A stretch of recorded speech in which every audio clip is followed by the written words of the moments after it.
Hi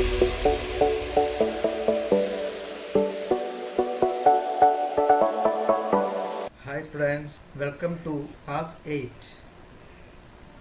Social Science, History,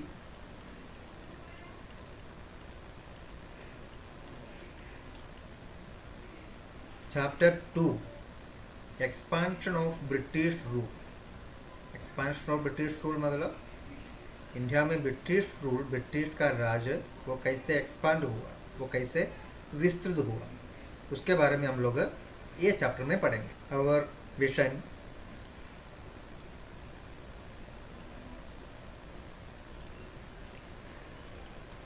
The riches of Asia were incomparably greater than those of European states in the middle of 17th century. In the middle of 17th century, Asia में जो riches मतलब wealth, धन, वो जितना थे Asia में, it was incomparably greater than those of European states. वो European country से, यूरोपियन स्टेट से बहुत ज़्यादा बड़ा था, बहुत गुना बड़ा था इंडिया में या एशिया में. इनकम्पेरेबली है मतलब ये दोनों के, एशिया और यूरोपियन कंट्रीज़ का धन के बीच में कोई कंपैरिजन भी नहीं कर सकता था, उतना ज़्यादा था. That is why Asia still had more important place in the world than Europe.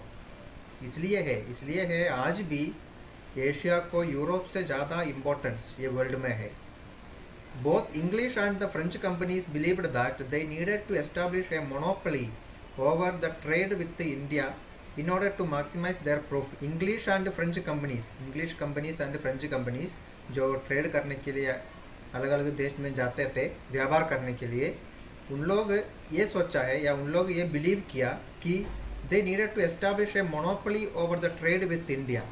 India में दूसरा देश आने के पहले इंडिया के साथ एक ट्रेड का मोनोपोली, ट्रेड मीन्स व्यापार का मोनोपोली मीन्स मतलब दूसरा देश के लिए कोई चांस देना भी नहीं चाहिए. दूसरा देश आने के पहले इंडिया का पूरा ट्रेड का वो जिम्मेदारी अपना कब्जा में होना चाहिए, ये सोचा है इंग्लिश एंड फ्रेंच कंपनीज. इसलिए उन लोग दूसरा देश को इंडिया में आकर के ट्रेड करने का वो राइट नहीं देता है, सिर्फ अपना राइट मान करके इंडिया में ट्रेड करने लगा. In order to maximise their profit, क्योंकि उन लोगों को ज़्यादा से ज़्यादा प्रॉफिट मिलना चाहिए. इसलिए we will further read in this chapter how a foreign trading company became a political master of India. ये चैप्टर में हम लोग आगे ये भी पढ़ेंगे एक फॉरेन कंपनी मतलब जैसे English company and French company, इस तरह का फॉरेन कंपनी कैसे इंडिया में आकर के एक पॉलिटिकल मास्टर बन गया या इंडिया का राजनीति में भी उन लोग कैसे अपना हाथ डाला है, इसके बारे में हम लोग ये चैप्टर में पढ़ेंगे. What happened with the existing ruling powers. इस तरह का फॉरेन कंपनीज, विदेश कंपनीज आने के समय इंडिया में उसके पहले जो रूलिंग पावर्स था, मतलब इंडिया का रूलिंग इसके पहले जो कर रहा था, उन लोगों को क्या हुआ है, उन लोगों से ये विदेश कंपनी कैसे इंडिया का रूलिंग पावर भी ले लिया, इसके बारे में भी हम लोग ये चैप्टर में पढ़ेंगे. How the colonial rule established. India में ब्रिटिश कॉलोनियल रूल कैसे स्थापित हुआ, उन लोग अपना रूलिंग कैसे इंडिया में एस्टैब्लिश किया, इसके बारे में भी हम लोग ये चैप्टर में पढ़ने वाला.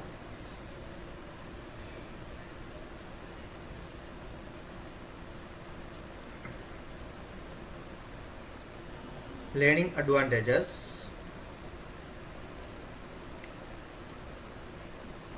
Learn more in this chapter. Reason for the rise of mercantilism. Mercantilism उसका उदय होने का क्या क्या कारण है. Mercantilism means belief in the benefits of profitable trading. उसका मतलब एक कंट्री का लोगों को प्रोटेक्शन देने का वादा करके उन लोग को अपना कर्जा में आकर के वहाँ पर ट्रेड करके व्यापार करके मैक्सिमम प्रॉफिट बनाने का वो process.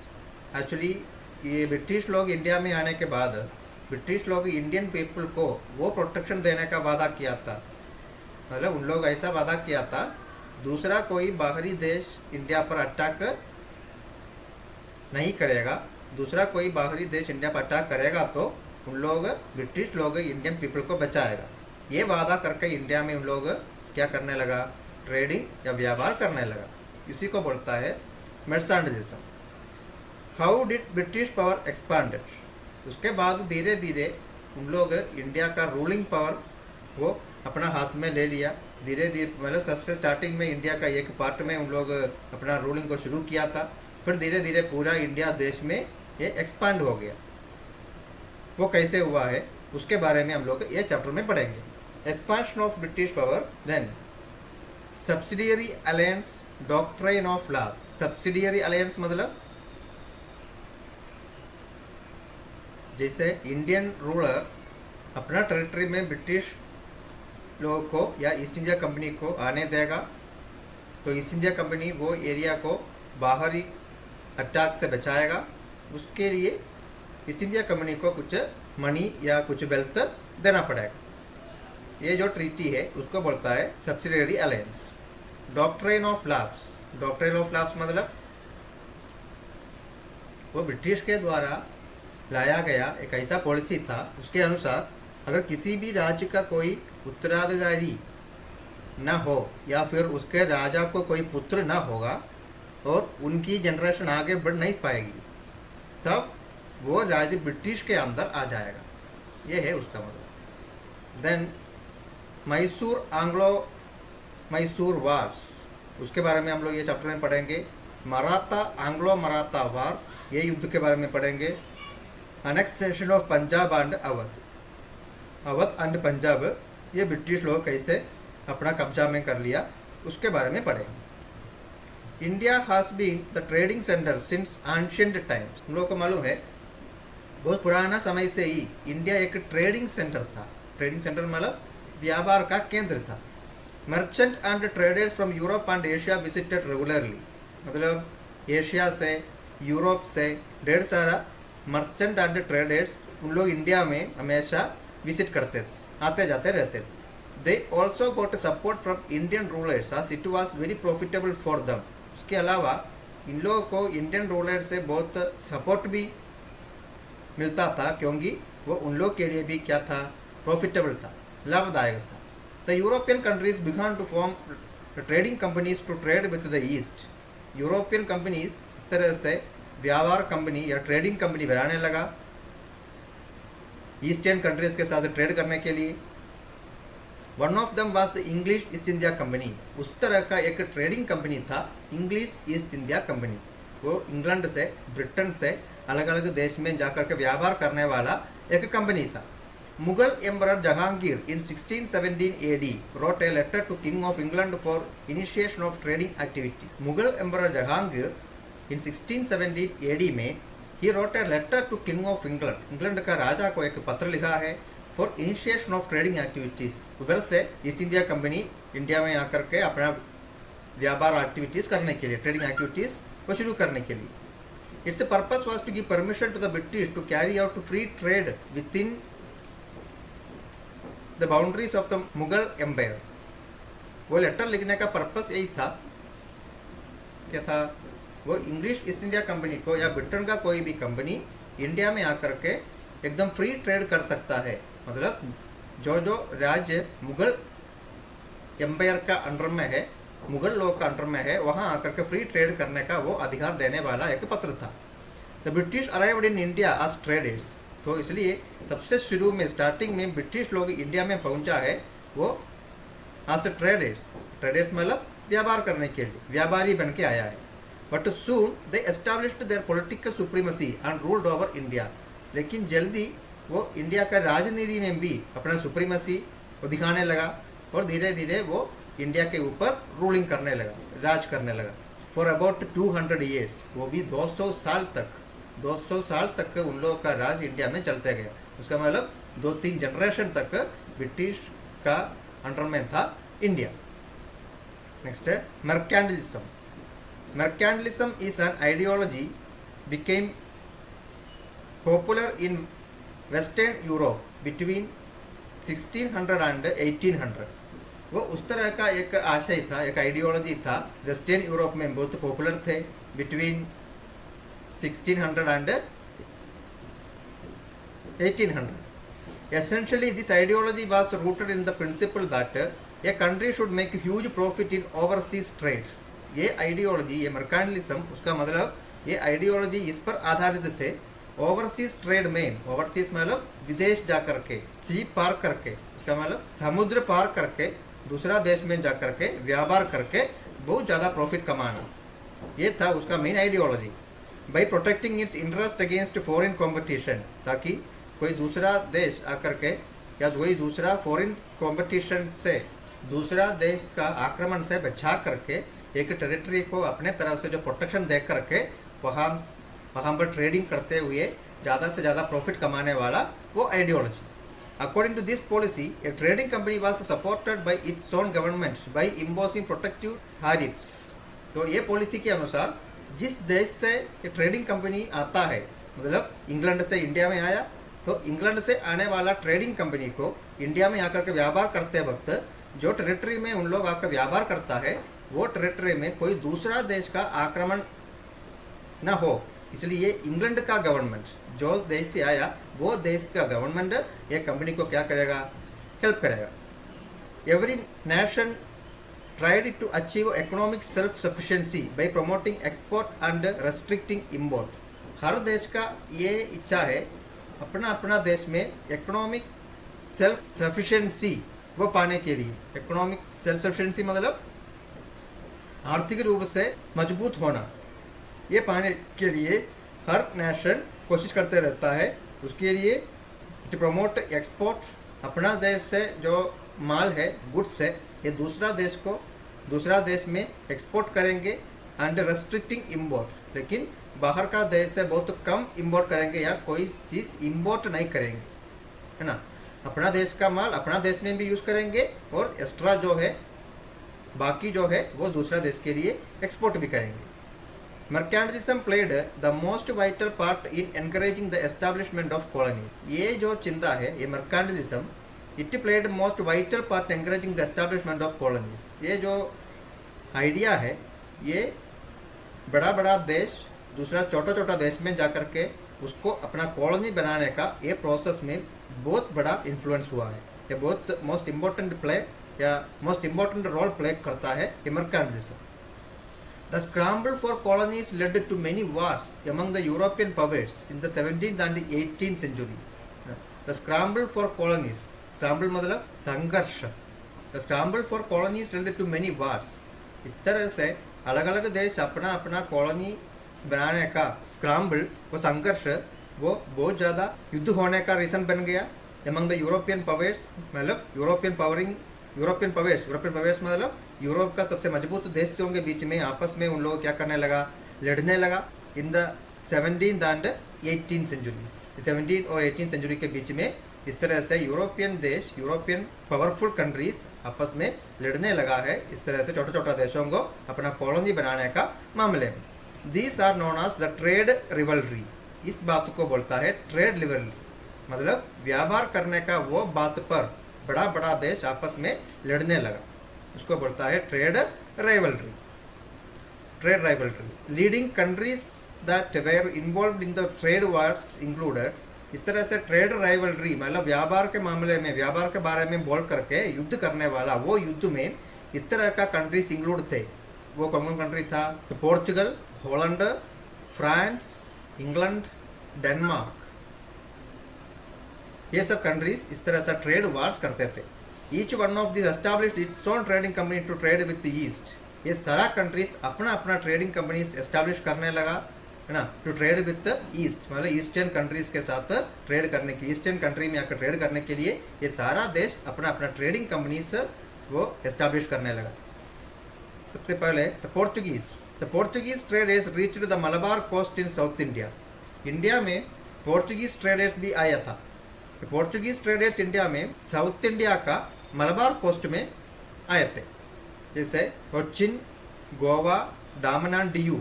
These were some of the places where they established settlements. उन लोग इंडिया में मलबार कोस्ट में आया था, मतलब इंडिया का साउथ पार्ट में आया था. वहाँ पर उन लोग का मेन सेटलमेंट प्लेसेस ये सब थे. कहाँ कहाँ हैं? Cochin, this Cochin is in Kerala, ना, एंड गोवा, दामन एंड दियू, ये सब जगह में अपना सेटलमेंट्स एस्टेब्लिश करते थे. The Portuguese conquered Diu in AD 1509. ये दामन एंड दियू में दियू को पोर्चुगीज लोग अपना कब्जा में कर लिया था. वो कौन सा ईयर में? AD 1509 में.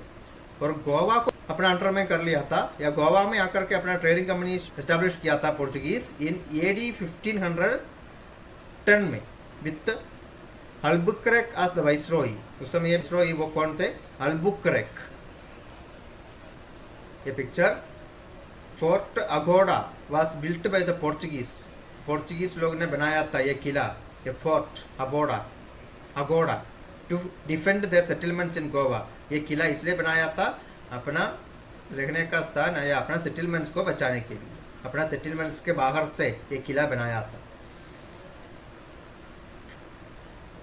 Shortly afterwards, they captured the Calicut, besides establishing control over Hooghly and Chittagong in the east. उसके बाद पोर्चुगीज लोग जल्दी में कालीकट को भी अपना कब्जा में कर लिया. ये कालीकट अभी का केरला में है.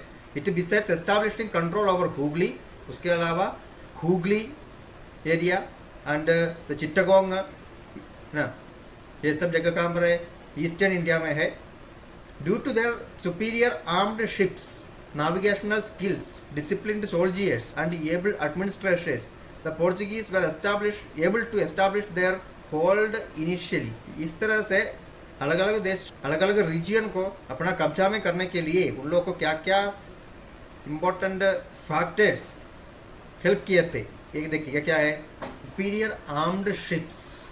उन लोग का आर्म्ड शिप्स मतलब हथियार वाला शिप, जहाज. नेविगेशनल स्किल्स, उन लोगों को अलग अलग देश में जाने का वो रास्ता, वो कैसे जाना है, वो सब हम लोग को बहुत बढ़िया से मालूम था. उन लोग ये सब चीज़ में स्किल्ड पीपल थे. डिसिप्लिन्ड सोल्जियर्स, उन लोगों का आर्मी वाला सोल्जियर्स, उन लोग बहुत डिसिप्लिन्ड थे. एंड एबल एडमिनिस्ट्रेटर्स, उन लोग का एडमिनिस्ट्रेटर मतलब शासक, उन लोग भी बहुत एबल था. ये सब के चलते the Portuguese were able to establish their hold initially. ये सब के चलते द पोर्चुगीज लोगों को दूसरा देश में आकर के या इंडिया में आकर के अपना होल्ड बहुत मजबूत करने में इस तरह का फैक्टर्स उन लोगों को बहुत हेल्प किया है. Subsequently most of their Indian possessions were taken over by the Dutch and British. बाद में जहाँ जो इंडिया का टेरिटरी में पोर्चुगीज लोग आकर के अपना कब्जा कर लिया था, उसमें से बहुत सारा वो टेरिटरी डच एंड ब्रिटिश लोग अपना कब्जा में कर लिया. Did you know the European countries established their trading companies in the following chronology. ना, विदेश का कंपनी यूरोपियन कंट्रीज इंडिया में आकर के अपना ट्रेडिंग कंपनी स्थापित करने का वो क्रोनोलॉजी है. क्रोनोलॉजी मतलब जो पहले आया उसके अनुसार. 1600 में English East India Company India में आया. 1602 में Dutch East India Company India में आया है. 1664 में फ्रेंच ईस्ट इंडिया कंपनी भी इंडिया में आया है. Dutch, the trading centres of the Dutch people hailing from Holland और the Netherland. The trading centres of the Dutch मतलब क्या है? वो हॉलैंड या नेदरलैंड का जो लोग है उन लोग को बोलता है डच. हॉलैंड या नेदरलैंड एक ही देश का दो नाम है, हॉलैंड नेदरलैंड. वहाँ पर रहने वाला लोगों के लिए इंग्लिश में बोलता है डच. तो डच का trading centres they were set up at Surat, Ahmedabad, broach, Nagapattinam and Masulipatnam. इस तरह का जगह में, ये सब जगह में डच आकर के अपना ट्रेडिंग सेंटर्स का स्थापना किया था. बट देयर रियल इंटरेस्ट ले in trade with the Indonesian island. लेकिन ये डच कंपनीज का रियल इंटरेस्ट वो क्या था? इंडोनेशियन आइलैंड में जाकर के अपना ट्रेडिंग सेंटर शुरू करना है. They were engaged in a profitable spice trade with countries of far east. इसलिए उन लोग ईस्टर्न कंट्रीज के साथ एक प्रॉफिटेबल स्पाइस ट्रेड शुरू किया. स्पाइस माने मसाला का व्यापार शुरू किया है. They were defeated by the British who took control of their Indian possession by the middle of the 18th century. बाद में एक ट्रेड वार में ब्रिटिश लोग उन लोगों को हराया है ना, ब्रिटिश लोग से उन लोग हार गया है। And they took control of their Indian position, British Dutch को हरा करके डच वाला इंडिया का एरिया, डच का कंट्रोल में जो एरिया था वो सब अपना पोजीशन में ले लिया, अपना कब्जा में कर लिया ब्रिटिश लोग in the middle of the 18th century. The next, the French settlements in India included Pondicherry, Chandler Nagore, Mahi and Haraikal. French settlements, India में फ्रेंच सेटलमेंट्स वो इस तरह का जगह में था, कहाँ पौंडीचेरी में, चंदेर नागौर में, माही एंड हरेकल. In 1668 the first French factory was established at Surat. 1668 में सबसे पहला फ्रेंच फैक्ट्री एस्टैब्लिश किया था कहाँ पर? सूरत में. In the middle of the 18th century when Dupleix was appointed governor, his ambition of establishing a French empire in India brought him in direct conflict with the British. उसके बाद 18th century का middle में when Dupleix was appointed governor, governor का रूप में Dupleix को appoint किया गया. his ambition of establishing a French empire in India, उसका ambition, उसका इच्छा था इंडिया में एक फ्रेंच एम्पायर का स्थापना करना है, एक फ्रेंच साम्राज्य का वो स्थापना करना है. And it brought him in direct conflict with the British.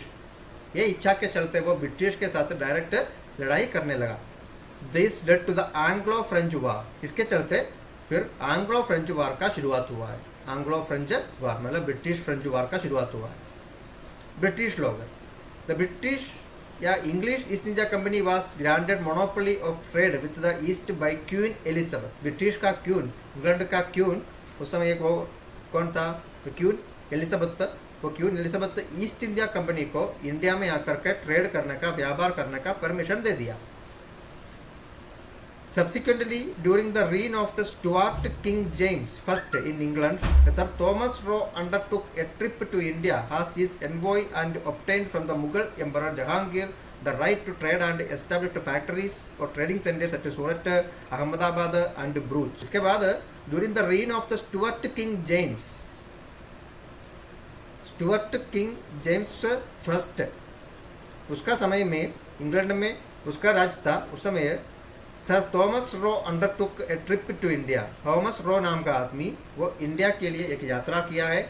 as his envoy and obtained from the Mughal Emperor Jahangir the right to trade and establish factories. उस समय वो सिर्फ एक एनवॉय बन के आया. एनवॉय मतलब एक यात्री बन के आया था. इंडिया में आकर के मुगल राजा जहांगीर से इंडिया में ट्रेड करने का अधिकार ले लिया और इंडिया में 2-3 जगह में अपना फैक्ट्रीज स्टार्ट करने का भी परमिशन ले लिया है. कौन कौन जगह में? सूरत, अहमदाबाद एंड ब्रोच. ये 3 जगह में अपना फैक्ट्रीज स्टार्ट करने का परमिशन भी ले लिया. In 1639 fort Saint George was built at Madras, that means at present Chennai, है ना. इन 1639 में एक सेंट जॉर्ज फोर्ट मीन्स किला, ये बनाया है कहाँ पर? मद्रास में. In 1668 king Charles second of England, England का राजा है the king Charles second, he got the city of Bombay as dowry following his marriage to the Portuguese princess Catherine Henrietta of ब्रगांसा. उसने इंडिया में आकर के इंडिया में आने के बाद पोर्चुगीज प्रिंसेस कैथरीन हेरिटा को शादी किया है. उसी समय डाउरी के रूप में, दहेज के रूप में बॉम्बे सिटी उसको दे दिया. In 1790 the British built fort William in Kolkata. बाद में 1790 में कोलकाता में फोर्ट विलियम वो बनाया है, ब्रिटिश लोग बनाया है. विलियम फोर्ट मतलब वो भी एक किला है. Cotton, T, Indigo and salt Peter, मतलब ब्रिटिश लोग इंडिया में आकर के इस तरह का चीज़ का ट्रेडिंग स्टार्ट किए थे. और क्या क्या चीज़ का व्यापार? कॉटन एंड टी मीन्स चाय पत्ती, ये सब बेचने का व्यापार. और इंडिगो मतलब वो एक डाई है, मतलब कपड़ा में सब रंग देने का एक सामान है इंडिगो. एंड साल्ट पीटर मतलब वो एक natural mineral source से. In 1717, Mughal Emperor Farooq Siyar granted the British right to trade in Bengal, Bihar and Orissa on the condition of making a token payment of just Rs 3000 per annum. मतलब in 1717 Mughal emperor Farooq सियार, मुगल चक्रवर्ती फारूक सियार, we granted the British, उन लोग British English East India company को यह permission दिया है, right to trade in Bengal, Bihar, Orissa. Bengal, Bihar, Orissa ये 3 क्षेत्र में आकर के ट्रेड करने का परमिशन दिया है. On the condition of making A token payment, उसके बदले में एनुअली Rs 3000 रुपीज ये मुगल एम्परर को देना चाहिए. Soon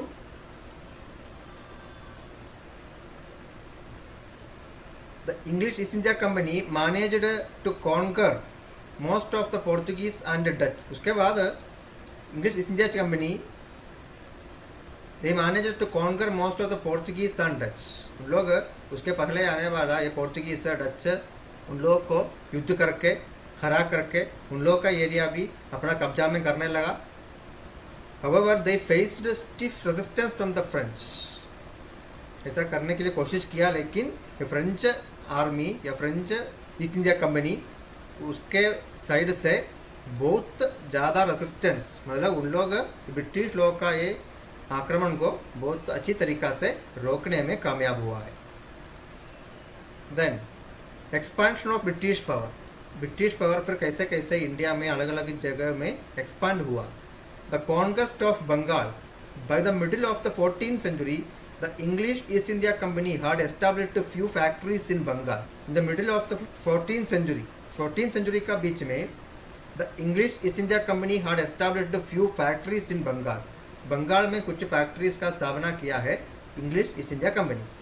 In 1698, the British acquired from the Sabarna Roy Chowdhury family of Barisha 3 villages, namely Chuttanutti, Gobindapur and Halika, which later developed into the city of Kolkata. In 1698 में British acquired from the Sabarna Roy Chowdhury, British acquired from the Sabarna Roy Chowdhury. ये सवर्णा रॉय चौधरी से वो एक family of बरीशा का एक family था.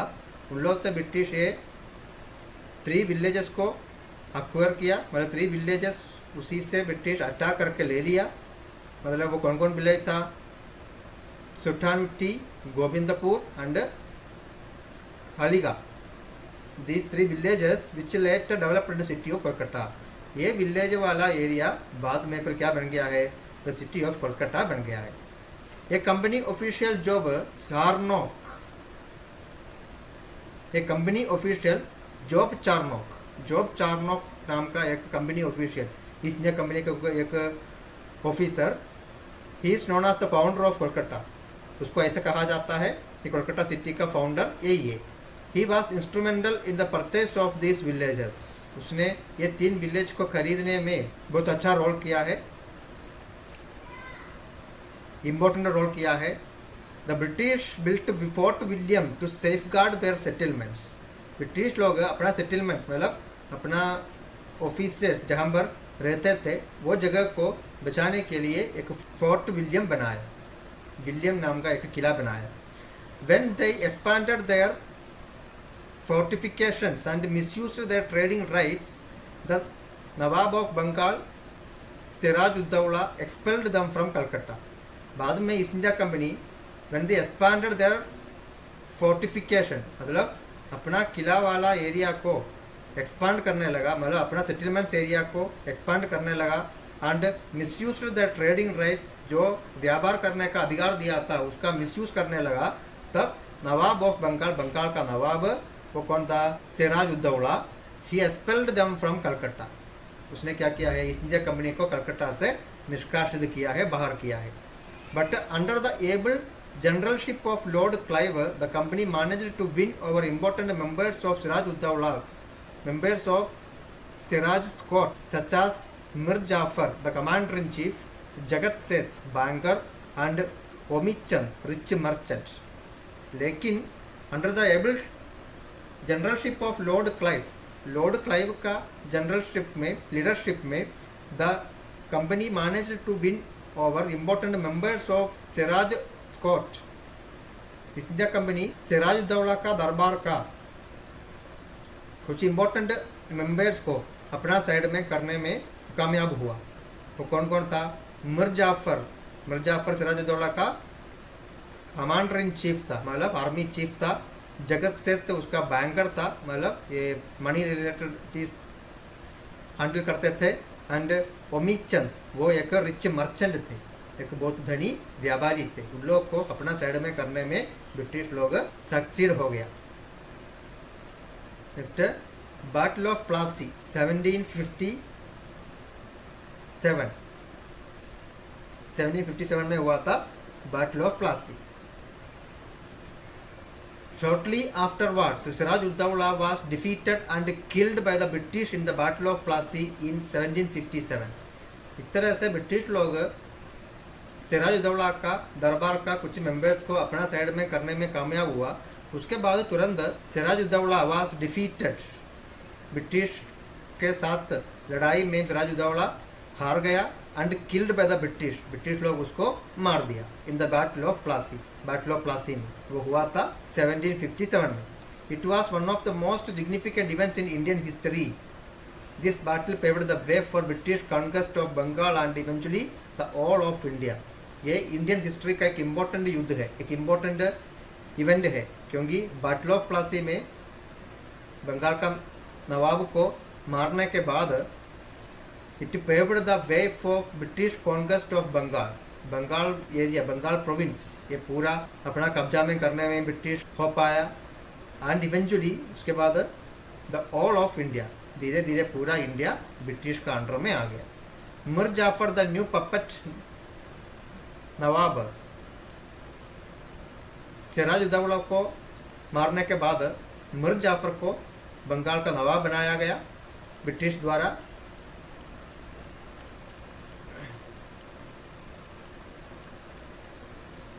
Installed by the British, granted the East India Company the right to collect revenue from 24 Parganas in Bengal।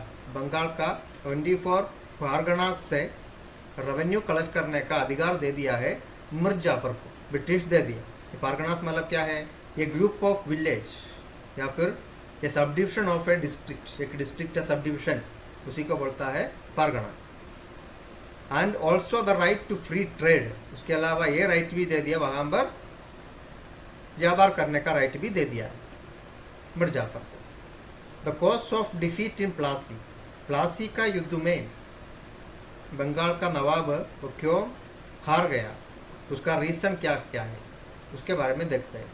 There were many reason for the defeat of Sirajuddaulah. Bengal का नवाब सिराजुद्दौला वो हार जाने का रीज़न बहुत है, ये सब है।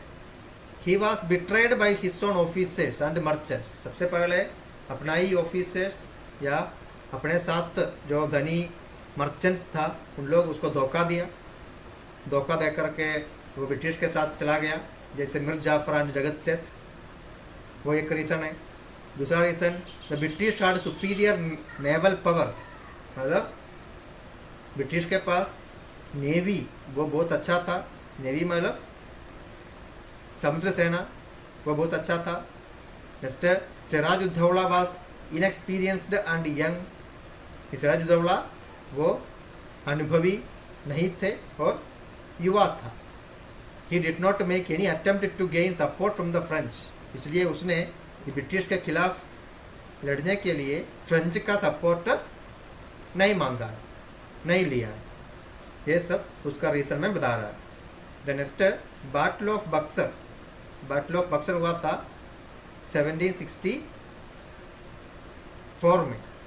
मिर Qasim, son in law of Mir Jafar, was made the new nawab by the East India company as Mir Jafar failed to meet the company's demands. Mir Jafar को बंगाल का नवाब बनाया गया था, लेकिन वो ईस्ट इंडिया कंपनी का डिमांड्स को पूरा नहीं कर पाया। इसके चलते मिर कासिम को बंगाल का न्यू नवाब के रूप में अपॉइंट किया गया ईस्ट इंडिया कंपनी द्वारा। ये मीर कासिम वो कौन थे? The son in law of Mir Jafar का सन इन लॉ थे।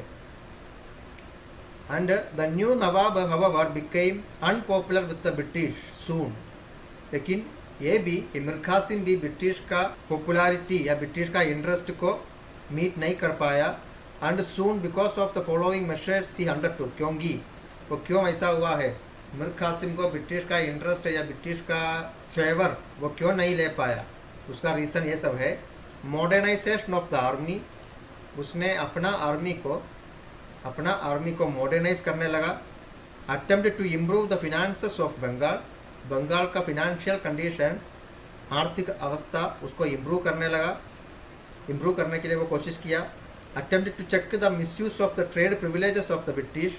ब्रिटिश के पास जो ट्रेड करने का प्रिविलेजेस थे, प्रिविलेजेस मतलब विशेष अधिकार थे, उसको मिसयूज करने के लिए कोशिश किया।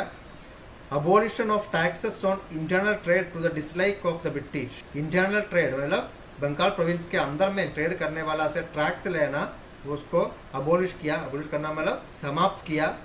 वो भी ब्रिटिश का डिसलाइक था, मतलब वो भी ब्रिटिश का इंटरेस्ट का अगेंस्ट में था। ये सब के चलते ब्रिटिश को या ईस्ट इंडिया कंपनी को मीर कासिम से ज़्यादा इंटरेस्ट नहीं लगा। Mir Qasim forged an alliance with the Mughal Emperor Shah Alam II and Nawab of Awadh Shuja Uddawla. Mir Qasim forged means to make, बनाना। उसने बनाया an alliance with the Mughal Emperor। Mughal emperors के साथ एक एग्रीमेंट बनाया, एक alliance बनाया।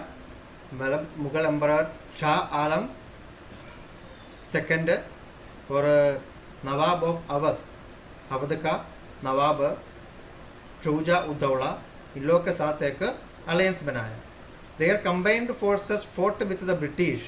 ये तीनों मिलकर के मीर कासिम, मुगल एम्परर, नवाब ऑफ अवध, ये सब मिलकर के इन तीनों का combined force it fought with the British. British के खिलाफ लड़ने लगा, ब्रिटिश फोर्स के खिलाफ at Buxar on October 1764।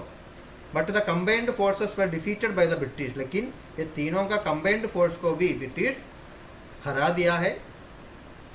With the victory the company became the real masters of Bengal. ये युद्ध के बाद, इन लोगों को हराने के बाद बंगाल प्रोविंस का रियल मास्टर्स बन गया है the company, British company. Here are some of the major consequences. उसके बाद क्या क्या हुआ है, ये युद्ध के बाद, बैटल ऑफ बक्सर के बाद क्या क्या हुआ, उसका कुछ इंपॉर्टेंट पॉइंट्स देखिए। Consequences of Battle of Buxar. The Treaty of Allahabad was signed between the British Shah Alam II and Shuja Uddawla in 1765. एक ट्रीटी ऑफ अलाहाबाद में साइन किया है, अलाहाबाद ट्रीटी में साइन किया है। यह ट्रीटी बनाया गया था। ट्रीटी मतलब क्या है? संधि, एग्रीमेंट। ये बनाया गया था ब्रिटिश शाह आलम सेकंड और शूजा उद्दौला के बीच में। इसी में साइन किया गया इन 1765 में। The Mughal emperor granted diwani, that is right to collect revenue from Bihar, Bengal and Orissa. Mughal emperor को दीवानी का वो पद दे दिया, दीवानी का पद वो दे दिया। मतलब वो क्या है? The right to collect revenue जमा करने का अधिकार है।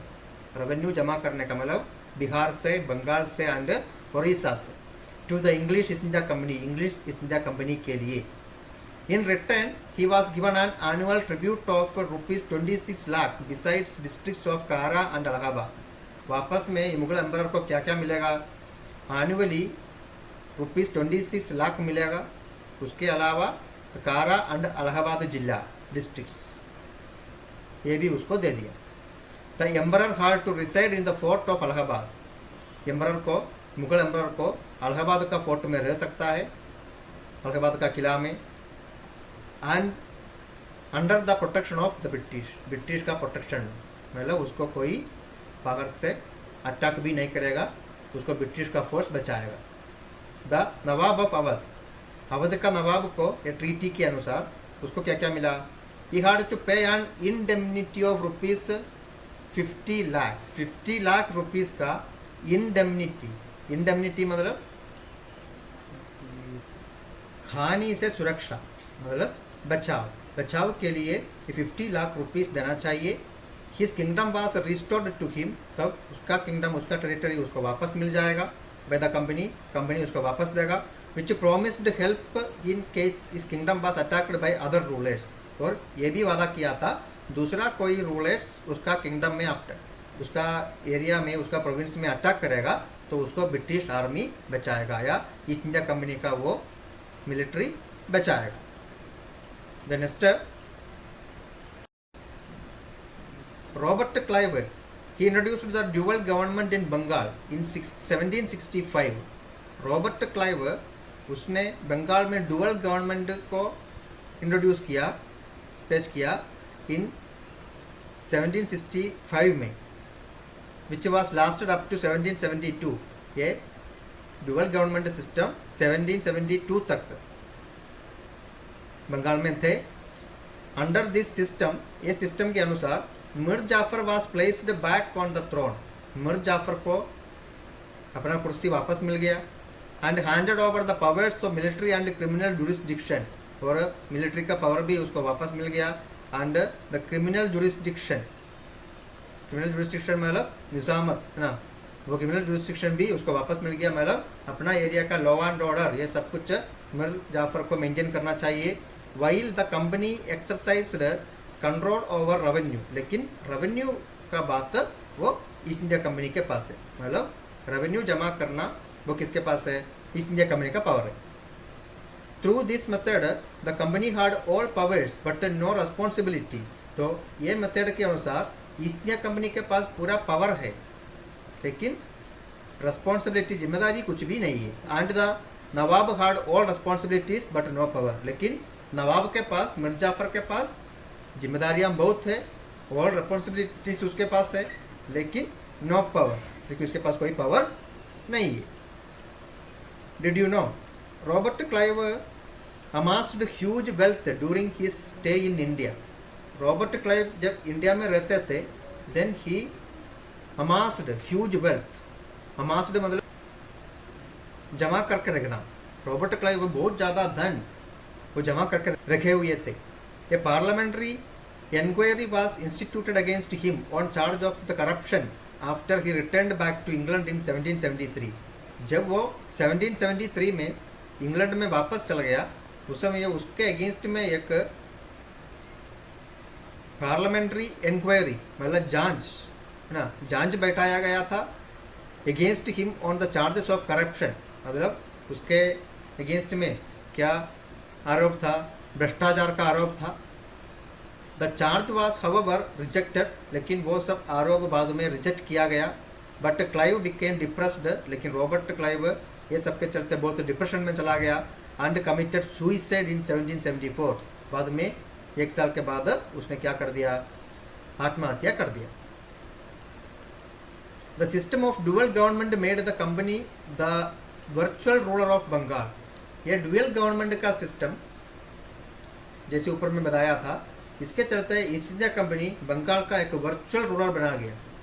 वर्चुअल रूलर मतलब रियल में बाहर से देखने के समय वो मिर्ज जाफर वहाँ का रूलर है लेकिन उसके पास कोई पावर नहीं है, पूरा पावर ब्रिटिश के पास या ईस्ट इंडिया कंपनी के पास, which is suffer tremendously during this period है ना।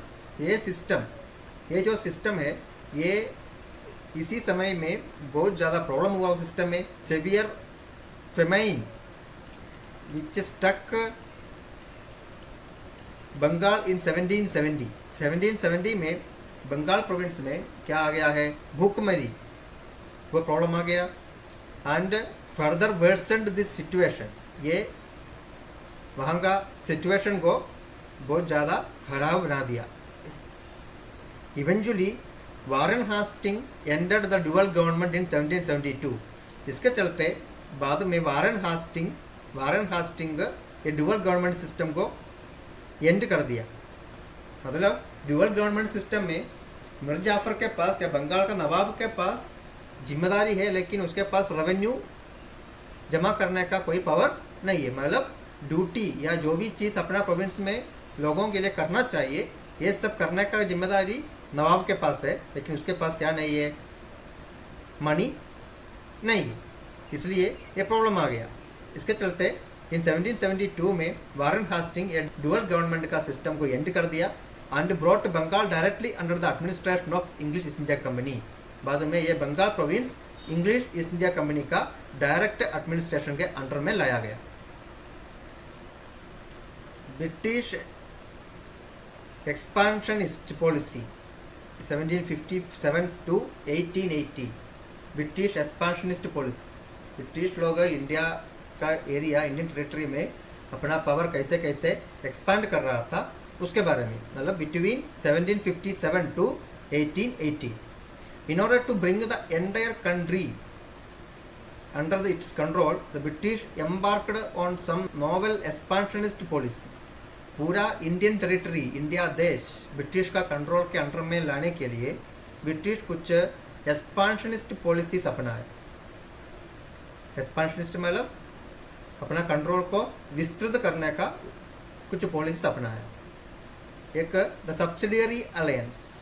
द सब्सिडियरी अलायंस मतलब one of the most significant policies put into practice by the company with a view to expand in British domain in India was the subsidiary alliance ना।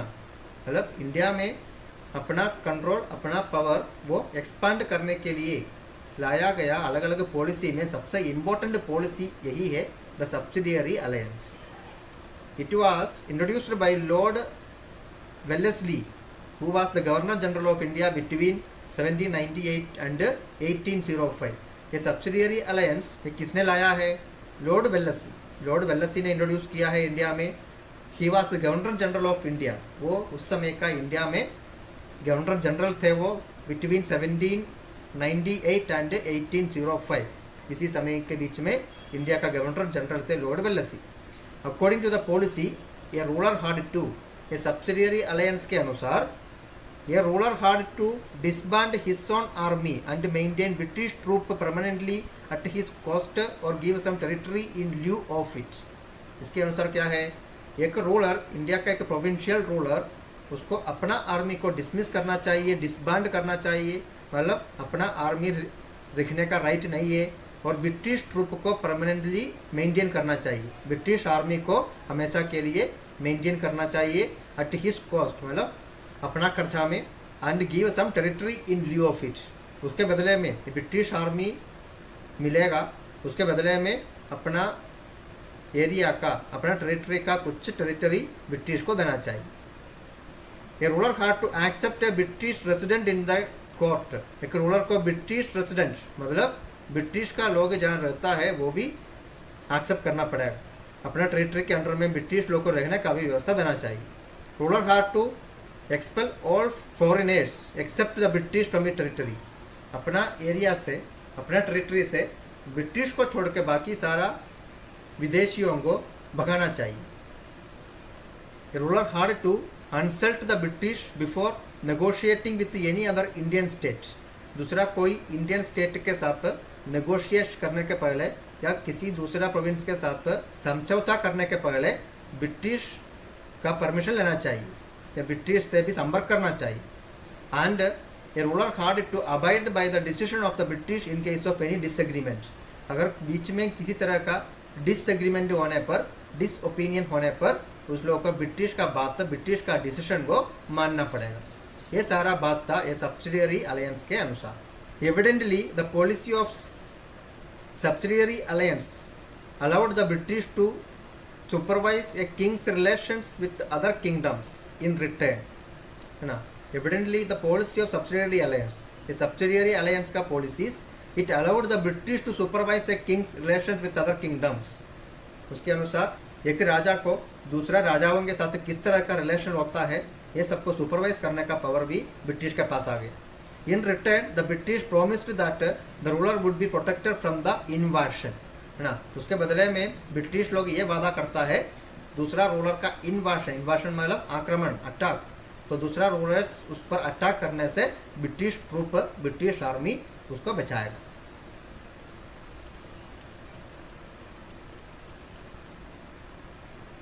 As a result of this alliance, the ruler lost his independence, whereas the British secured the right to interfere in the internal affairs of the kingdom. ये alliance के अनुसार the ruler lost his independence, ruler को, राजा को अपना independence, अपना freedom loss हो गया. And whereas the British secured the right to interfere in the internal affairs of the kingdom. British के पास ये पावर भी आ गया ताकि हर किंगडम का इंटरनल अफेयर्स भी उन लोगों को हाथ डाल सकता है. The British had the right to depose a ruler in case of any lapse of his part. ये एग्रीमेंट वाला कोई भी बात को, कोई भी पॉइंट को तोड़ने पर वो रूलर को डिपोज करने का भी अधिकार वो ब्रिटिश के पास है. डिपोज करने का मतलब निकाल देना. Nizam of Hyderabad, rulers of Mysore after the death of Tipu Sultan and the Marathas by the Treaty of Bassein were among those who were forced to accept this policy. ये पॉलिसी को ज़बरदस्ती मानना पड़ा ये सब रूलर्स को. वो कौन कौन रूलर है? Nizam of Hyderabad, rulers of Mysore after the death of Tipu Sultan, है ना. टिप्पू सुल्तान मरने के बाद जो भी रूलर्स था मैसूर एरिया का, उन लोग को भी ये सब मानना पड़ा. And Marathas bye the treaty of बसीन, बसीन ट्रीटी के अनुसार मराठास को भी ये ब्रिटिश का ये पॉलिसी के अनुसार चलना पड़ा. Next Mysore, under the outstanding leadership of Hyder Ali. Hyder Ali का लीडरशिप के अंडर में Mysore emerge as a powerful state. Mysore kingdom वो एक पावरफुल स्टेट बन गया. It alarmed the rulers of other Deccan states as well as the British. ये दूसरा डक्कन स्टेट का रूलर्स को भी अलार्म किया. अलार्म किया मतलब जगाया, और ब्रिटिश लोग को भी एक थ्रेटन हो गया. Mysore's growing power led to 4 wars between Haider Ali and his son Tipu Sultan on one side and the British on the other side. इस तरह से मैसूर एक पावरफुल स्टेट बन रहा है. इसके चलते 4 wars हुआ है, हर युद्ध हुआ है between Haider Ali and his son Tipu Sultan on one side. एक साइड में कौन कौन था? हैदर अली और उसका बेटा टिप्पू सुल्तान, और दूसरा साइड में British. These wars were fought between 1767 and 1799. ये 4 युद्ध हुआ था. वो कौन कौन साल के बीच में? 1767 और 1799 के बीच में. तो फर्स्ट एंग्लो मैसूर वार, पहला ब्रिटिश और मैसूर वार, ये हुआ था 1767 to 1769. Being scared of the rising power of Hyder Ali, the Nizam of Hyderabad formed a coalition with the British and attacked Mysore. है ना. Being scared of the rising power of Hyder Ali, Haider Ali का power वो बढ़ रहा है, उसी पर डर आकर के हैदराबाद का निज़ाम ही formed a coalition with the British, है ना. उसने ब्रिटिश के साथ एक कोएलिशन बनाया. कोएलिशन मतलब गठबंधन बनाया. एंड अटैक्ड मैसूर, फिर दोनों मिलकर का मैसूर पर अटैक किया. However Hyder Ali managed to defeat them, लेकिन हैदर अली उन लोग को डिफीट करने में या उन लोग को हराने में सक्सीड हो गया. And forced the British to sign a treaty. उसके बाद ब्रिटिश को ये कंपल किया या ब्रिटिश को यह ज़बरदस्ती हराया ताकि एक ट्रीटी में साइन करना है, एक अग्रीमेंट में साइन करना है. By that treaty both sides agreed to help each other. ये ट्रीटी के अनुसार दोनों साइड आपस में हेल्प करने का वो बात रखा गया.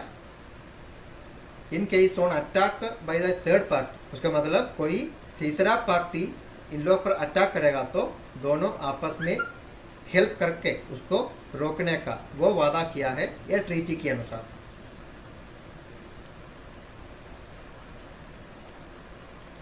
The second Anglo Mysore war, British और मैसूर के बीच में होने वाला दूसरा 1780 to 1784. When the Marathas attacked Haider Ali इन 1771, जब 1771 में मराठास हैदर अली को मतलब मैसूर किंगडम को अटैक किया, the British did not come to his help.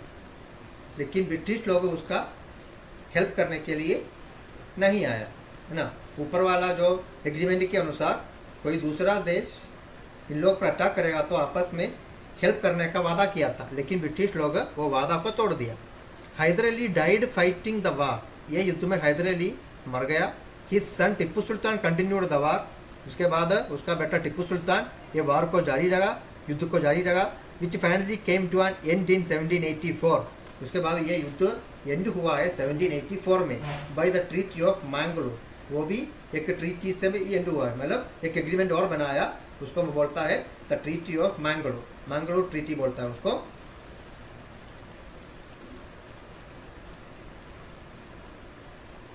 Next the third Anglo Mysore war, British और मैसूर किंगडम के बीच में होने वाला third war, it was happened between 1792। The third Mysore war was caused by Tipu's increasing proximity to the French and his attempts to restrict British spice trade on the Malabar coast. ये वार, ये युद्ध का कारण यही था, the Tipu's increasing proximity to the French. Proximity मतलब निकटता, the Tipu's increasing proximity to the French मतलब टिप्पू सुल्तान फ्रेंच लोगों के साथ ज़्यादा करीबी रिश्ता बनाते रहा। And his attempt to restrict British spice trade, और उसके अलावा उसने ब्रिटिश का स्पाइस ट्रेड को रोकने का कोशिश किया, ब्रिटिश का जो मसाला का ट्रेड व्यापार उसको रोकने का कोशिश किया in the on the Malabar coast में। The British led by Cornwallis were supported by the Nizam and the Marathas. British army जो लॉर्ड कॉर्नवालिस द्वारा उसका लीडरशिप होता था, उसको लीड किया गया था। They were supported by the Nizam and Marathas, ये ब्रिटिश लोगों को निज़ाम और मराठास का सपोर्ट भी मिलता था। Tipu was defeated and had to give away large part of his kingdom. ये युद्ध में टिप्पू सुल्तान हार गया और अपना किंगडम का बहुत ज़्यादा पार्ट को ब्रिटिश के लिए छोड़ना पड़ा। दैट मीन्स कूर्ग, मलबार, दिंडीगल, ये तीनों जगह को छोड़ना पड़ा। Apart from paying a huge fine, उसके अलावा बहुत ज़्यादा पैसा भी है ना, ये ह्यूज फाइन भी देना पड़ा। And giving 2 of his sons as hostages to the British camp, उसके अलावा ब्रिटिश कैंप का हॉस्टेजेस बन करके अपना 2 बेटा को भी देना पड़ा। हॉस्टेजेस मतलब ए पर्सन सीज्ड और held as security for the fulfilment of a condition, मतलब एक कंडीशन पूरा होने का सिक्योरिटी के लिए देने वाला एक आदमी, उसी को बोलता है hostages. Following this war Tipu Sultan lost his dominant position. ये युद्ध के बाद टिप्पू सुल्तान का ये सुपीरियर पोजीशन वो भी लॉस हो गया। उसके बाद the fourth Anglo Mysore war हुआ है, that means in the year 1798 में। Tipu outrightly rejected Governor General Lord Wellesley's proposal that he should accept the subsidiary alliance। ना लॉर्ड वेल्लेस्ली टिप्पू सुल्तान को ये कहा है, क्या है, उसको भी ये मानना पड़ेगा, द सब्सिडियरी अलायंस को मानना पड़ेगा। लेकिन वो ऑफर या वो ओपिनियन टिप्पू सुल्तान रिजेक्ट किया, आउटराइटली रिजेक्ट किया। आउटराइटली मतलब प्रत्यक्ष रूप से। दस ये वार वाज डिक्लेयर्ड इन 1798। इसके चलते ब्रिटिश का यह प्रपोजल को नहीं मानने के चलते एक युद्ध का घोषणा हुआ है 1798 में। तो Tipu died fighting at Srirangapatnam in 1799। ये युद्ध का लड़ाई में श्रीरंगपट्टनम में 1799 में टिप्पू सुल्तान का मौत हुआ है। After Tipu's death the British annexed a large portion of his kingdom. Tipu Sultan मरने के बाद उसका किंगडम का बहुत ज़्यादा पोर्शन ब्रिटिश लोग अपना कब्जा कर लिया। ये share of it was given to the Nizam of Hyderabad. उसका कुछ एरिया वो निज़ाम ऑफ हैदराबाद को भी दे दिया फॉर हिज कोऑपरेशन, उसका सहयोग के लिए। Rest of the kingdom was placed under the heir of the old ruling family of Wodeyars who accepted the subsidiary alliance are proposed by lord Wellesley. बाकी एरिया, उसका किंगडम का बाकी area it was placed under the heir of the old ruling family of Wodeyar. Wodeyar का पुराना ruling family का hair मतलब उसका जो नेक्स्ट जनरेशन, उन लोगों के लिए वो रखा गया। who accepted the subsidiary alliance as proposed by Lord Wellesley, क्योंकि उन लोग लॉर्ड वेल्लेसी द्वारा जो सब्सिडियरी अलायंस उसको एक्सेप्ट किया था. The next, the Marathas. The third battle of Panipat in 1761 was a decisive blow to the Maratha power and exposed its weakness. ये the third battle of Panipat का थर्ड बैटल वो हुआ था 1761 में. It was a decisive blow to the Maratha power. ये Maratha power के लिए एक डिसिसिव ब्लो था. डिसिसिव ब्लो मतलब निर्णयात्मक झटका था to the Maratha power and exposed its weakness. उसी के बाद मराठा लोगों का कमजोरी भी बाहर आ गया. The victory of Ahmad Shah Abdali against the Marathas made it clear that they lacked unity and were divided among themselves, है ना. फिर युद्ध में अहमद शाह अब्दाली मराठा के अगेंस्ट में जीता. वो जीत से ये बात को पता चल गया कि they lacked unity मतलब मराठा के बीच में यूनिटी नहीं थे. And they divided among themselves, उन लोग अपने अंदर में वो डिवाइड हो चुका है. Not surprisingly, there emerged different seats of Maratha power having a certain area or territory under its control.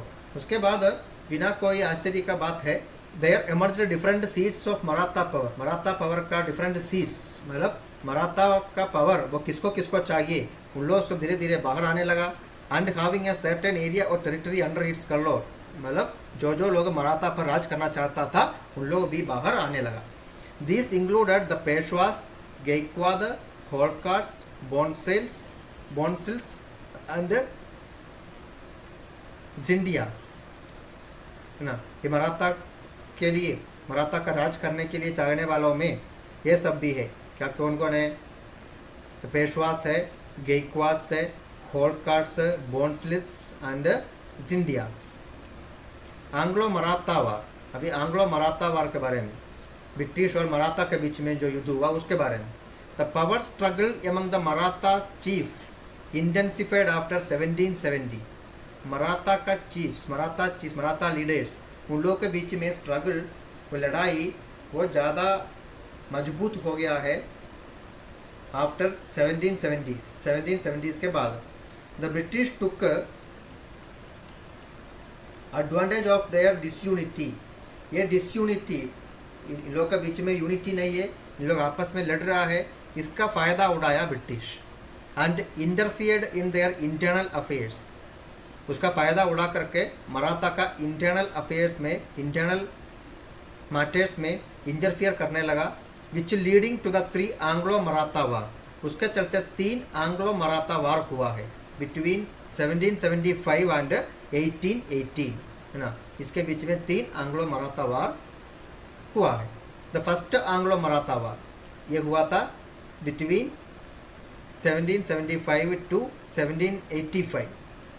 The first Anglo-Maratha War began in 1775. सबसे पहला एंग्लो मराठा वार ये स्टार्ट हुआ था कब 1775 में एंड कंटिन्यूड अप टू 1782. वो 1782 तक जारी रहा. The root cause of this war was the issue of succession to the throne of Peshwa. ये वार का द फर्स्ट वार का main cause the root cause मतलब मेन कारण वो क्या था?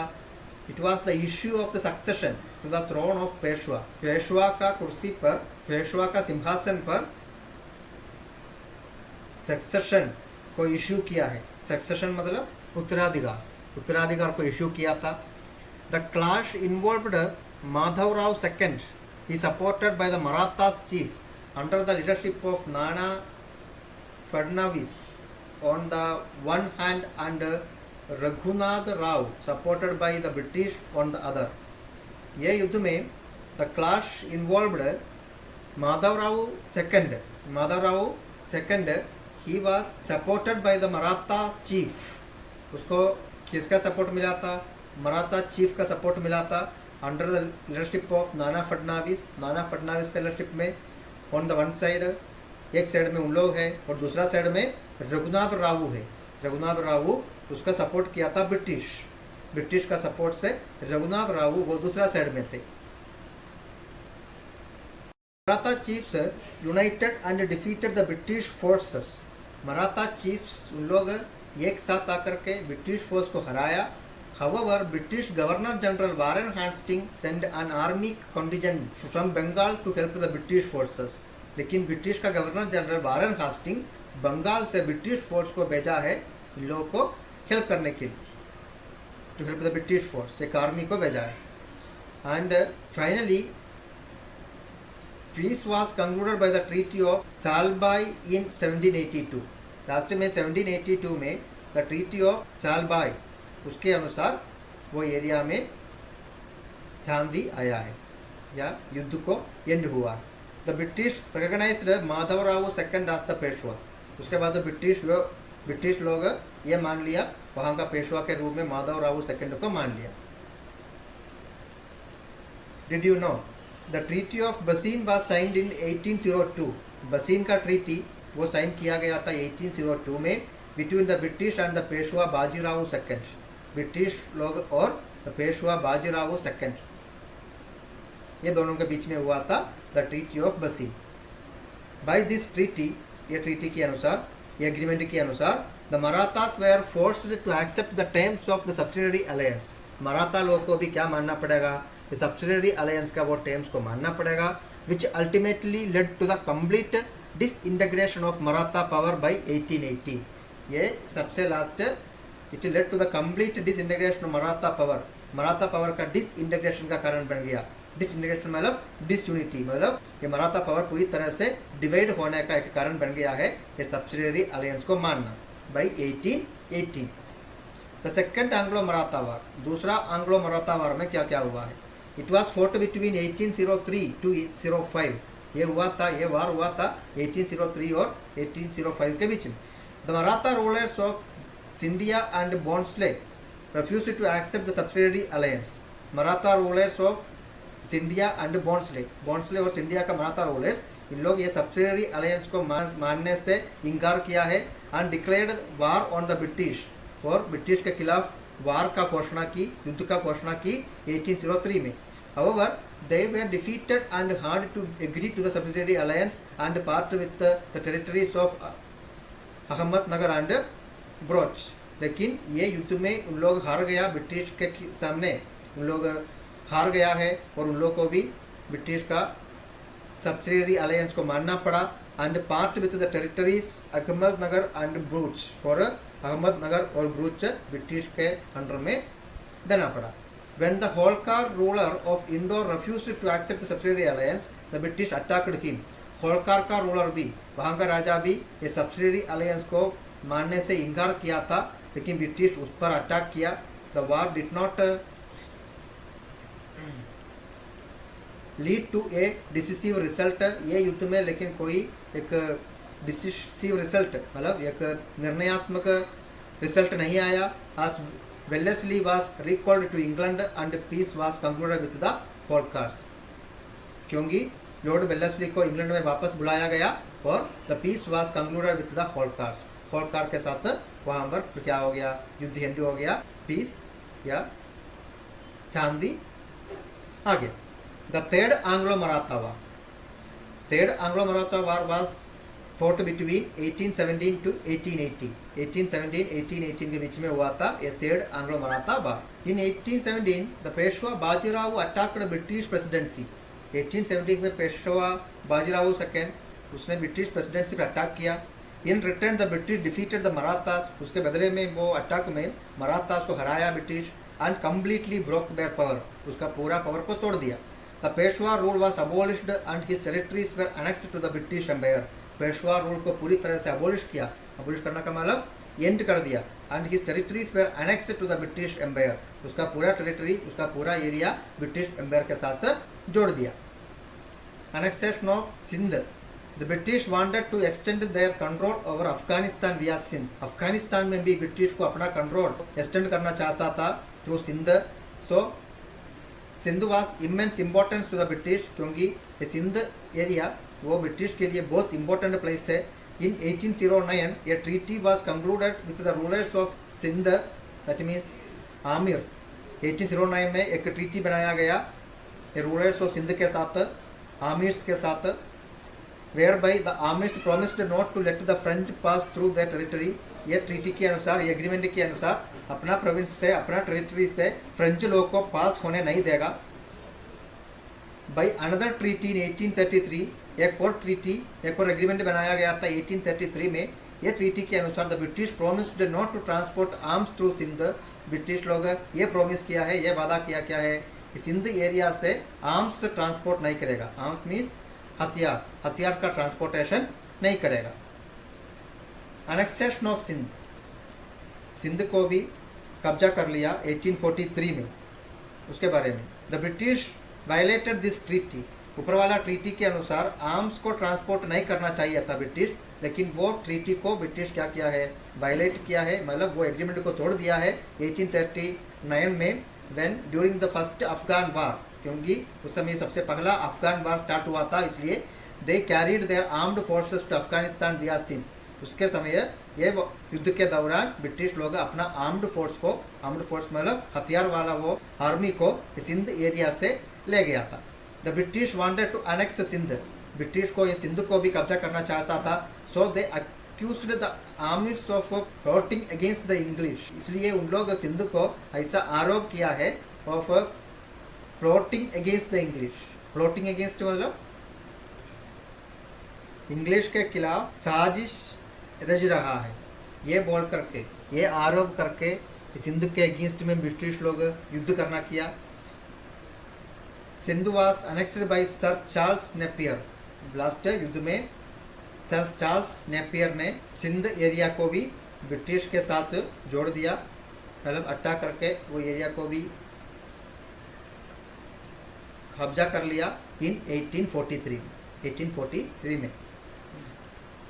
अनेक्सेशन ऑफ पंजाब 1849 में पंजाब को भी कब्जा किया है, अपना कब्जा कर लिया है। उसके बारे में the Sikh state of Punjab had rose to power under Ranjit Singh. Punjab एक सिख स्टेट है, मतलब वहाँ पर ज़्यादा सिख रिलीजन को मानने वाला लोग रहता है। ये एक बहुत बड़ा पावरफुल स्टेट बन गया था under the leadership of Ranjit Singh. Ranjit Singh के अंडर में ये पंजाब प्रोविंस एक बहुत बड़ा पावरफुल स्टेट बन गया है। The British forced him to sign the Treaty of Amritsar in 1809, by which Ranjit Singh promised not to expand beyond the east of the river Sutlej, है ना। ब्रिटिश लोग रंजीत सिंह के साथ एक ट्रीटी, एक समझौता अग्रीमेंट बनाने के लिए रंजीत सिंह को कंपल किया है। उसको बोलता है द ट्रीटी ऑफ अमृतसर। ये ट्रीटी ऑफ अमृतसर के अनुसार by which Ranjit Singh promised not to expand beyond the east of the river Sutlej, है ना। उसका मतलब रंजीत सिंह अपना टेरिटरी को एक्सपांड नहीं कर सकता है beyond the east of the river Sutlej.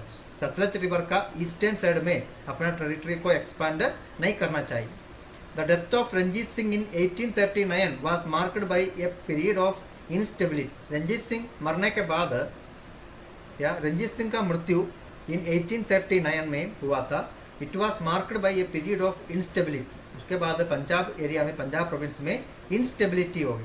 Instability मतलब अरक्षितावस्था हो गया। Youngest son Dalip Singh was placed on the throne and Queen mother Rani Jindal was made the regent in 1843। उसके बाद उसका यंगेस्ट सन, उसका सबसे छोटा बेटा Dalip Singh was placed on the throne। Dalip Singh को वहाँ का राजा बनाया गया। एंड क्वीन मदर रानी, उसका Rani Jindal, it was made the regent in 1843। उसको रिजेंट बनाया गया 1843 में। रिजेंट मतलब राज प्रतिनिधि बनाया गया है 1843 में। The first Anglo Sikh war brought out as the Sikh army tried to cross the Sutlej. तो एंग्लो सिख मतलब ब्रिटिश और सिख के बीच में वार वो स्टार्ट किया है। As the Sikh army try to cross the Sutlej. Sikh army Sutlej river को पार करने के लिए कोशिश किया, उसके चलते एंड ऑक्यूपाई लाहौर। ये सतलज रिवर को पार करके लाहौर को कब्जा करने के लिए कोशिश किया सिख आर्मी। इसके चलते सबसे पहला एंग्लो सिख वार का शुरुआत हुआ है। The British defeated the Sikhs. ये वार में ब्रिटिश लोग सिख लोग को हराया। And the treaty of Lahore was signed. एक लाहौर ट्रीटी, लाहौर अग्रीमेंट, उस पर साइन किया दोनों। It recognised Dalip Singh as the ruler. उसके अनुसार पंजाब प्रोविंस का रूलर दलीप सिंह है। And his mother as the regent, और वहाँ का राज प्रतिनिधि रीजेंट के रूप में उसका mother. The Sikh had to pay war indemnity and give away parts of the territory to the British. लेकिन ये वार इंडेमनिटी मतलब युद्ध में जो नाश नष्ट हुआ है उसका कॉम्पनसेशन के रूप में सिख उन लोगों को क्या देना पड़ेगा, पैसा देना पड़ेगा. And give away parts of the territory, उसके अलावा अपना टेरिटरी का कुछ पार्ट भी ब्रिटिश को देना पड़ेगा. ऐसा करेगा तो ब्रिटिश उन लोगों को छोड़ देगा, बाकी पार्ट पर अपना राज कर सकता है. ये था वो ट्रीटी का meaning. Content. Shortly afterwards Rani Jindal was accused of anti British activities. उसके बाद तुरंत Rani Jindal was accused of anti British activities ना ब्रिटिश विरुद्ध काम किया. वो आरोप लगाया गया रानी जिंदाल के ऊपर. एंड रिमूव्ड फ्रॉम पावर, वो आरोप लगा कर रानी जिंदाल को अपना वो रीजेंट वाला पावर से रिमूव किया गया, राज प्रतिनिधि वाला वो पावर भी हटाया गया. This led to the revolt of the entire Sikh state, due to which the then governor general of India Lord Dalhousie declared war on the Sikhs. इसके चलते रिवोल्ट स्टार्ट किया है. This led to the revolt of the entire Sikh state, पूरा Sikh state में revolt झगड़ा वो start किया है. Due to which the then governor general of India Lord Dalhousie, उसके बाद उसके चलते उसी समय का इंडिया का गवर्नर जनरल थे लॉर्ड डलहौसी, उसने वार डिक्लेयर किया है, युद्ध का घोषणा किया है ऑन द सिख के ऊपर. The Sikhs were defeated and the British annexed the state of Punjab. ये वार में सिख लोग हार गया और ब्रिटिश लोग पंजाब प्रोविंस को भी अनेक्स कर दिया, मतलब कब्जा कर लिया इन 1849 में. Dalip Singh was given pension and send to England. Dalip Singh को क्या दिया है, पेंशन दिया है.